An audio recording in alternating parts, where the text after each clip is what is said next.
বিজ্ঞান কতদিন থাকবে কোনো তার মানে সিওরিটি নেই।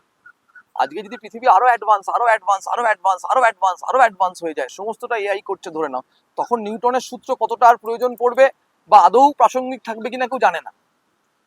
কিন্তু যদি তুমি কথায় কথায় গল্প রেখে যাও, সে গল্প রয়ে যাবে। কারণ মানুষ এমন একটা জীব যে গল্প শুনতে এবং বলতে ভালোবাসে। এবং এই যে রূপক, এই রূপকটা আমি তোমায় বলছি, খুব সুন্দর একটা গল্পের মাধ্যমে তোমায় রূপকটা বোঝাবো। আমরা বলি না শিব আর কালী, শিব আর কালী আমাদের খুব, এটা মানে আমরা যখনই দেখতে পাই এদেরকে ফিয়ার্স ফর্মে দেখতে পাই। এরা ধ্বংস করে, এরা সৃষ্টি করে। এবারে তুমি আমায় বলো যে তুমি এমন একটিও কালী ঠাকুর দেখেছো যেখানে শিব ঠাকুর নেই? এমন কালী ঠাকুর হয় না যেখানে শিব ঠাকুর নেই। একজনের নামই বলা যায় তারা মা। তারা মাকে মানে যে রূপ মায়ের, সেখানে শিব ঠাকুরকে দেখা যাচ্ছে না, কিন্তু তারা মায়ের আসল স্বরূপেও শিব ঠাকুর কিন্তু স্তন্যপান করছেন। মানে ওই যে সমুদ্র মন্থনের গল্পের পরে শিব ঠাকুর হলাহল পান করলেন, গলা নীল হয়ে গেল, প্রচন্ড গলায় যন্ত্রণা, জ্বালা, তখন কিন্তু কিভাবে এর থেকে মুক্তি পাবেন? তখন মা আদ্যা শক্তি উনি তারা মায়ের রূপ নিলেন, এবং তারা মায়ের রূপ নিয়ে উনি মহাদেবকে স্তন্যপান করালেন, এবং সেই মাতৃদুগ্ধ খেয়ে ওনার সেই হলাহলকে উনি মানে সোজা কথায় হজম করতে পেরেছিলেন। তো এই যে কালী ঠাকুর শিব ঠাকুর ছাড়া হয় না। এবার তুমি বলো সমর, এই যে কালী ঠাকুর, কালী ঠাকুর কে? কালী ঠাকুর হচ্ছে মা আদি শক্তি, মা ললিতা ত্রিপুরা সুন্দরী, তাকে আমরা বিভিন্ন নামে ডাকি, মা কামাখ্যা, মা কালী, মা কালী, যার মাধ্যমে এই যিনি হচ্ছেন এই পুরো প্রাণের, এই পুরো জগতের ভেতরের যে ইম্পালসটা, যে মানে যে আবার সে আগের দিনের মতো বলছে, যে কারেন্টটা এই পৃথিবী চলছে তা হচ্ছে মহাকাল, তাই তো? আর মহাদেব কি? যিনি ওনার পায়ের তলায় শুয়ে আছেন, আর কালী ঠাকুর সেই জন্য জিব্বার করে ফেলেছেন। মহাদেব হচ্ছেন, আমরা জানি তিনি হচ্ছেন ডেস্ট্রয়ার, ধ্বংস করেন। কারণ কোনো কিছুই পুরনো ধ্বংস না হলে নতুনের সৃষ্টি হতে পারে না। যিনি নির্মমভাবে ধ্বংস করেন, তিনি হচ্ছেন মহাদেব। এবার তুমি যদি তোমার শরীর দিয়ে দেখো, তোমার শরীরে সর্বক্ষণ এই শিবকালীর খেলা চলছে, তোমার শরীরের মধ্যেই শিবকালী। কেমন? দেখো, আমরা যে ছোট্ট এইটুকু একটা বাচ্চা হয়ে জন্মেছিলাম, আজকে এই যে এত বড় হয়েছে, এটা কেন হচ্ছে? আমাদের দেহে কোষ বিভাজন হচ্ছে, তাই তো? কোষ বিভাজিত হতে হতে ছোট্ট একটা জাইগোট এত বড় আমিতে পরিণত হচ্ছে। এই কোষ বিভাজন মানে কি? একটা পুরনো কোষের মরে যাওয়া, দুটো নতুন কোষের জন্ম। একটা কোষ থেকে দুটো কোষ, একটা পুরনো একটা আইডেন্টিটি ছিল, সরে গেল, দুটো নতুন আইডেন্টিটির জন্ম। মানে একটা সরে গেল, যে নিচে শুয়ে রয়েছে, আর একটা নতুন আইডেন্টিটির জন্ম হলো, যে ওপরে দাঁড়িয়ে রয়েছে।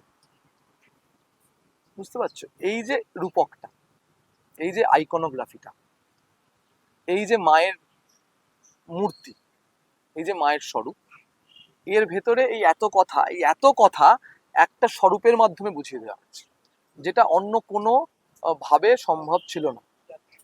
মানে তোমার শঙ্করাচার্য সৌন্দর্য লহরী লিখেছেন মায়ের এই রূপ বর্ণনা করার জন্য, বৃহৎ শ্লোক সৌন্দর্য লহরী, বৃহৎ শ্লোক। দুর্গা সপ্তশতী মায়ের এই সৌন্দর্য বর্ণনা করার জন্য, বৃহৎ শ্লোক।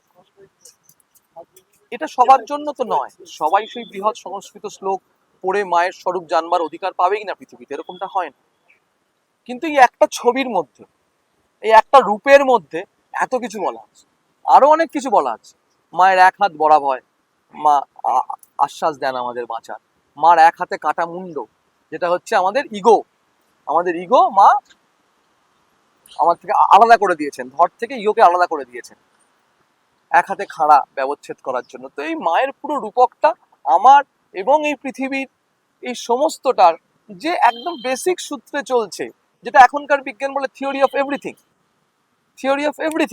যে থিওরি অফ এভরিথিং, যে সূত্রে পৃথিবীর সমস্ত বেসিক কণার মুভমেন্ট হয়, সেটাই শিবকালী, সেটাই শিব ঠাকুরের ওপর কালী ঠাকুর দাঁড়িয়েছে।